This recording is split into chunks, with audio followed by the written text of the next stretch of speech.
உலகம் எனக்கென்றும் விளங்காதது, உறவே எனக்கென்று விளங்கானது.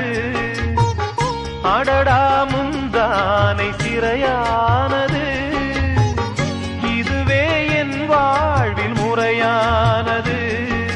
பாறை ஒன்றின் மேலே ஒரு பூவாய் முளைத்தாயே, உறவுக்கு உயிர் தந்தாயே. நானே எனக்கு நண்பன் இல்லையே, உன்னால் ஒரு சொந்தம் வந்ததே. என்னைத்தானே தஞ்சம் என்று நம்பி வந்தாய் மானே. உயிர் பூவெடுத்து ஒரு மாலையிடு, விழி நீர் தெளித்து ஒரு கோலமிடு. என்னைத்தானே